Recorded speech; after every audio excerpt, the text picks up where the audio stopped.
Welcome to Projects for All. My name's Mike, and today I've got DeWALT DWE7485 WS. This is the 8 1/4. It comes with the scissor stand. We're gonna get this out of the box. We're gonna go over every detail, and we're gonna test it and see if it's any good. We also have the TSO accessory fence here that they sent down for free for me to show you guys, but I think I'm gonna do that in a separate small video. We got a new Schrade unboxing knife to have a quick look at, and let's go. Well, we did a whole pocket knife video, and some of you were interested, but I don't think everyone was. So I figured Schrade wants to send cool stuff down here for me to check out, and I figured I'd give you my opinion when it's relevant and we're opening stuff. So you guys tell me what you think. You want me to keep doing that? This is the Schrade Slight. It is 7.5 inches overall, 3-inch blade. It has ball bearing opening, but uniquely enough, it is only a 1/4 inch thick. It has about 18 gauge stainless steel sheet metal for handles. It is super fast and easy to open. It is sharp as hell. Small clip on the back. D2 steel. By the way, I have no association with Schrade other than they sent a knife down here for me to look at, and I like knives, so. This table saw, I am hoping, is going to be as popular, as durable as its big brother. That saw has got to be 12 years old now and still gets use. The stand comes in its own box. There you go. DW7451 stand. We'll put this together, but we'll be quick about it because it's just a scissors stand, and I don't think it's going to be too difficult for you guys to figure out. Fast and easy specs from the box. No load speed, 5,800 RPM, that's fast. 8 1/4 blade, 5/8 arbor. Depth of cut at 45 degrees, 1 3/4 inches. Depth of cut at 90, 2 9/16. Full max rip to the right, 24.5. To the left, 12.5, if you're one of those oddball people that does that. And tool weight, tool only, 48.5 pounds. That's pretty light. Nicely packed, as expected. Can't imagine DeWALT would pack a table saw poorly. I do still have the Schrade Uproar. I carry this thing with me everywhere. Still, it is still one of the best pocket knives in recent memory. I absolutely love that thing. We got an owner's manual. I hope I'm seeing this wrong because it looks like this riving knife is part of this blade guard. Maybe I'm wrong. Maybe I'm wrong. We're gonna find out here in a minute. Or is it just connected? No, it's one piece. Oh, a real miter gauge. Metal. Little plastic knob. Very nice. Before we flip this over here, well, actually, we'll get our stand out next, but a lot of metal under here. Beautiful metal bevel gears. This looks like decent quality off the bat, which is what I expect from DeWALT. You got slightly rubberized feet on this, big pads on them. Aluminum housing, motor mounted into aluminum. Welded steel frame, metal dust port. Not bad. I see a lot of stuff under here I like, especially metal gears, but the bevel mechanism has a metal plate that it rides in, but it looks like it's riding in this plastic. So you got the cams for your stops on both sides, 0 and 45. Not bad. All right, let's have a look at the stand real fast, and then we'll do our walk around. This should be quick and easy, at least according to what the box says, but it is compatible with the DW745, DW7480, the DCS7485, never heard of that one. So you got multiple table saws that you can use this with. This is DW7451. Looks about as simple as you can get. There's our legs. I think all we have to do is put the legs on it. Hardware kit, very nice. Already put together. These are thick. They're thick and they're heavy. You know, I was thinking I would skip the stand with this one. It's a small table saw. It didn't just come out. You guys have probably seen it before. And I was gonna skip the stand because these scissor stands tend to all be kind of the same. I mean, there's only so many ways you can scissor, right?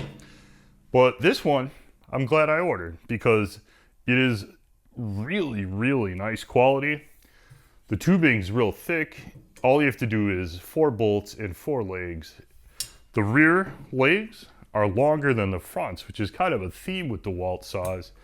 And this will give you some more stability if you're pushing something big into this saw. So the only thing I don't like, it came with 8 bolts, 4 for the feet, and 4 little tiny bolts with big fender washers to install our saw on it.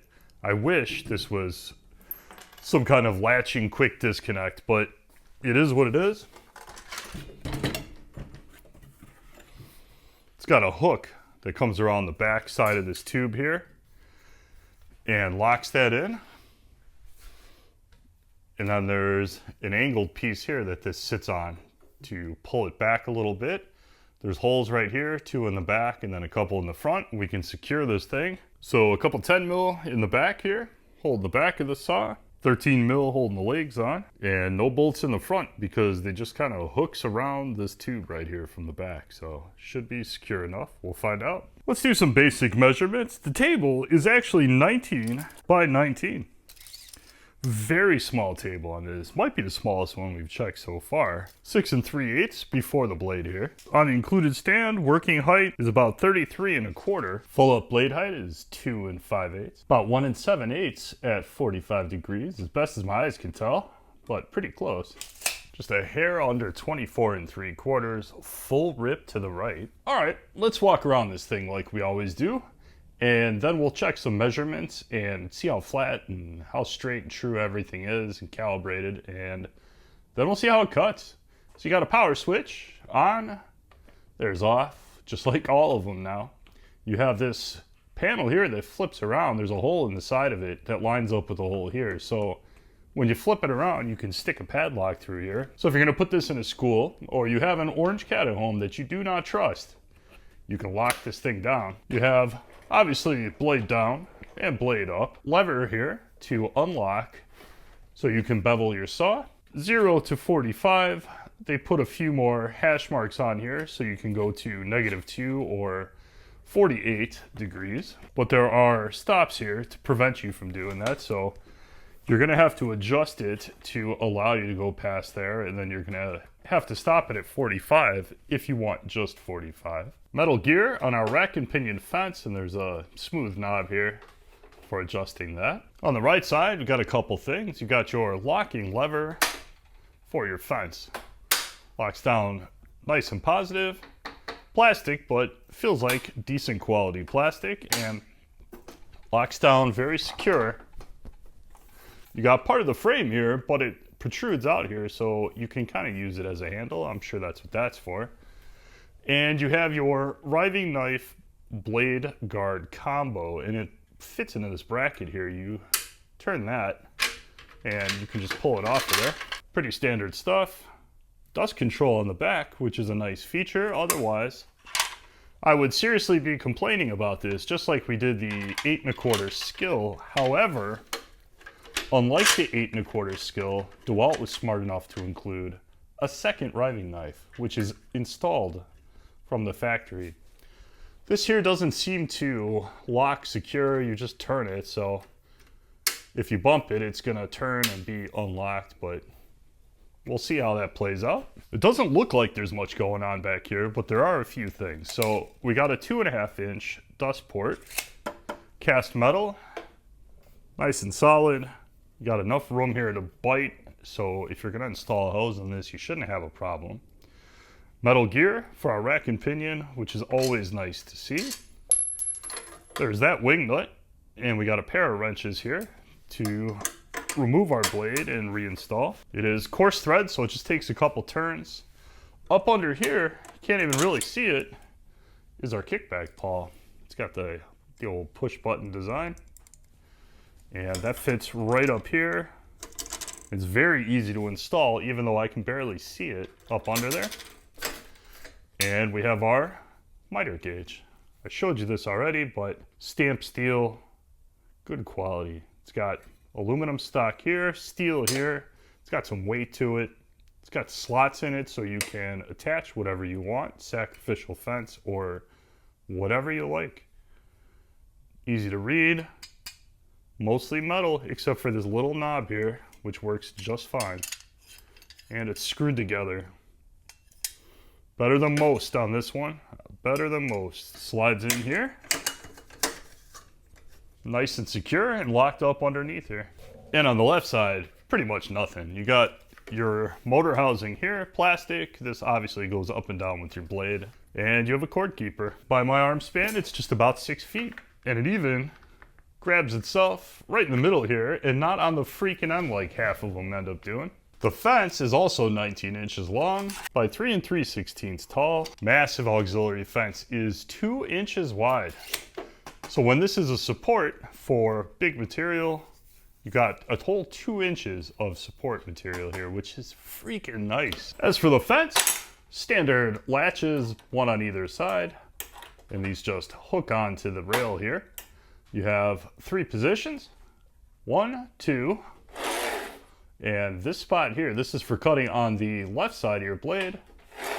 These two, the one that's in here and this spot here, are 4 inches apart exactly. You can go full rip 24 and what did I say, 3/4 on this one, and then this one here will get you out to 20 3/4, and this will get your fence all the way to your blade. If you're on the outer position, obviously you're going to be 4 inches away from your blade when you're all the way in. There is your material support, which sits flush with the table, and then moving it up one, and now you have a small auxiliary fence. So if you need more room for a push stick or something thin, you have the space there. And this is a whole 2 inches wide, which is very big. Locks down nice and secure in the bracket here. There's our push stick. Standard DeWALT style plastic push stick. A little flexible, fits in a spot right on the back of the fence, which is, in my opinion, absolutely the best place for it. Just like its 10-inch big brother, it has the latching, nice yellow, very good quality throat plate. You can hear this. See if you can hear it. You hear it detent into unlocked, pack into locked. It's these little details, I think, that sets DeWALT apart, at least when it comes to table saws. Metal throat plate, but very nice quality, nicely finished. Like, what more could you ask for? As far as the throat plate goes, about as good a quality as you'll find on a job site table saw, if not the best quality in my opinion. We have our non-through cut riving knife already installed. So it says, I think, at least 3 turns of this knob here to loosen this up enough to get the riving knife out, and then push it in. And there's your riving knife. Nice quality. Very strange design. You got to push this button in once you unscrew it to get it to unlock. I'll show you as best I can, but riving knife looks pretty straight to me. You're really not going to get much better than that riving knife right there. It is straight as an arrow. We got our 2-wrench design for removing our arbor nut. Holy cow, that's tight. Am I going the wrong way? No, I'm not. Yeah, it's metric. I don't have a metric that big. Crazy tight. Oh well. Only have to force it off of there once, I guess. Arbor nut. There's our washer. This side out. A little paint from our blade. And there's our included blade. Missing the paint. 24 tooth for ripping. This is a job site saw after all. They give you the best chance for what you're going to be probably using this little guy for. In my Delta, I've been using a DeWALT 10-inch blade. I forgot how many teeth that is, maybe 60. I absolutely love that blade, so I don't have any problem using this. This is probably the first included blade that I'm actually excited for. But we'll see. 24 tooth, we're not going to get any crazy good cut quality out of this, but I'll bet you it cuts fast. And I'll bet you it cuts just about anything. There we go, we got our flat spot, and then our closed end. And now we should be able to get this off next time. So here's the stuff we use to check every table saw. You got master plate, calibration, table saw alignment made easy. That's made in the USA. And we got Woodpecker's saw gauge. This is, I think, the original. I got a comment actually a few hours ago from someone who said, well, no one is going to spend 200 bucks to calibrate their own table saw, so why don't I come out with some alternatives? And you know what? That's not a bad idea, because I don't disagree with that. For the casual user, buying this stuff is kind of ridiculous. It is kind of excessive. Obviously, I'm not trying to upstage you. I'm trying to show you as accurately as I can if this is table saw straight and how it comes from the factory. At least this example, to give you, you know, a little something to think about if you're thinking about buying one of these. How yours might come from the factory. Old Arbonut does not want to thread back on straight. There it goes, I think. Yep, I got it. So yeah, I agree with you. Maybe I'll do some shopping and we'll pop a video about decent alternatives to this. I mean, we can use these to check other products. So I, however, am going to continue to use the most professional stuff that I can find to try and give you the best information I can give you, because that's my job. Got it zeroed out. We're gonna have to do the plate the short way because the saw is so small. So let's zero that out. Let me look in the camera and see if you can still see that. We're off by about 2 thou, which is totally acceptable in my opinion. About 2 thou off. Good enough for me. If you see the camera move in a weird sideways motion, just know that I broke another tripod. At like $200-300 bucks a piece for a cheap tripod. They seem to last me about 6 months, which is infuriating, but it is what it is.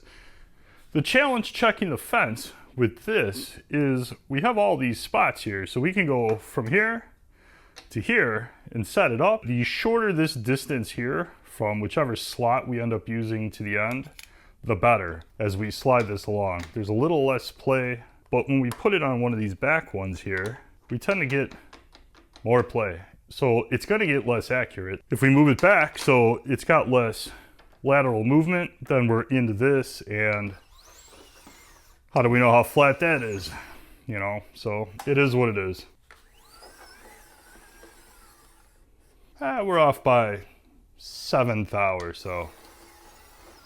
See if we return to 0. Yeah, we're back to 0. So about 7 thou, that's not bad. So what I did was I zeroed this out back there and then slid it forwards. What I'm gonna do, flip that up to unlock it. This is a 4mm Allen, and I'm gonna loosen this nut here. I'm gonna pull my fence. Just takes a little tiny bit of adjustment. So I'm gonna zero that out pretty close. And I'm gonna tighten this up. Now we should be 0 all the way across. Let's find out. All right, we got that adjusted. We're at 0. Push it over. Within 2 thou, maybe 3. That's good enough for me, for sure. I flipped the saw around. Here's the back side too. And here's your wrench. These 2 holes right here are gonna help us line this up. I didn't adjust the back, I adjusted the front, and as you can see, it still fits perfect here. 4 inches apart exactly. Back to the front here. Here's the one I adjusted and doesn't fit. Why? Because I adjusted this one and now we're off here. So we're gonna loosen this. I'm gonna line these up using the wrench, and then we're gonna check and see if this front position one is straight. We might have to split the difference, we'll see. We'll lock our fence down, that position. We'll pull it forward, and let's see if it's straight on this one.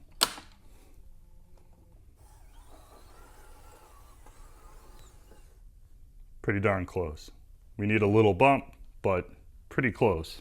All right, we got our Wixie gauge. Let's see how accurate the stops are out of the box. I'm gonna loosen the bevel it over, whack it up against the stop. We'll zero this out. And off by 0.2 of a degree. I can live with that. I think that's pretty acceptable out of the box. Let's do 45. We'll whack it up against that stop.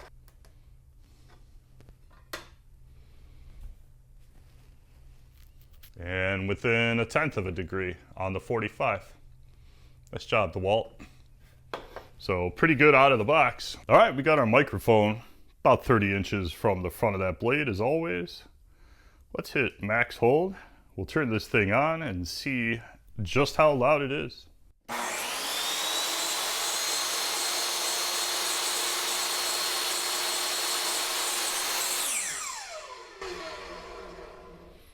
The brake is nice and fast, but man, it's loud. Seriously loud. It seems kind of silly to chuck a table saw this small for flatness, but we do this with every saw, so for the sake of continuity, I don't think you can read this one anymore. This is 10. 10. We are basically, I'll make this short. You got 10 thou all through here. Maybe 11 right at its deepest spot, which runs right through here. If you do 4, you're kind of all along here, and that's it. It's actually surprisingly flat, but it is a very small table saw. So how much does it really matter here for this tiny table saw? There's 4. 4 all day, a little bit on this side, nothing over here. 4 right there, here. A little shallow right on this side here, which is fine because I cut on this side, and this side's really flat. Little baby saw is hooked up to our Harbor Freight dust collector. I got my normal outfeed table set up. We've got some 2x maple. We got 3/4 inch hickory. This stuff's hard as a rock. 1x red oak, 1x poplar, and then we got a big sheet of 3/4 plywood. Looks a little ratty, but we'll see. We'll run the plywood first. We'll run all these through. We have no dado availability with this. No plate. Arbor's not long enough, so we're not doing any of that shenanigans in this one, but let's see how this little guy cuts. Don't forget, it's got a 24 tooth blade. I'm not expecting fine woodworking, but we'll just make sure it's got enough power for this hardwood, even though I'm betting the majority of these saws end up ripping plywood and 2x4s and stuff.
Well, here's how the dust collection did. surprisingly not too shabby. Not bad. Most of this was the hickory. The hickory, man, that stuff just came flying at me. 2x maple, not so bad. I'm impressed. So you guys tell me what you think down in the comments, but if the limitations of this little saw, it's little blade heights, lack of a dado, if none of that bothers you, you absolutely cannot go wrong with this saw. This saw has a ton of power for its size. It ripped all the hardwood we could throw at it. 2x maple. That hickory is crazy dense. I mean, it's like concrete dense. And went through like butter, like absolute butter. I thought it was interesting though, of all the different types of wood I fed through this, the hickory was the one that made the most dust. It shot the most up. Maybe it's because it's so dense. I guess that makes sense, but I thought that was kind of interesting. Otherwise, the dust collection even, if you were to hook this up to an actual dust collector, it's not bad. So you guys tell me what you think. You know, I don't think, obviously, this is gonna be for the hardcore woodworker. You're gonna need more than this, but for ripping 2x4s on the job, you couldn't beat it. You absolutely could not beat this. Running sheathing through it all day, I imagine this thing's gonna last you years. I'm happy we have it because we're gonna use the hell out of it. And we're gonna get the worm drive 8 1/4. We got the skill 8 1/4. I'm sure there's more decent 8 1/4 saws out there. Let me know which one you wanna see next. But I'd like to get some comparisons started, and we might start with these little guys because honestly, I love this one. I love the 8 1/4 worm drive skill saw too. That one was great also. You guys tell me down below. What's next? I think the Metabo is long overdue. We'll get to that, and I'll see you in the next one.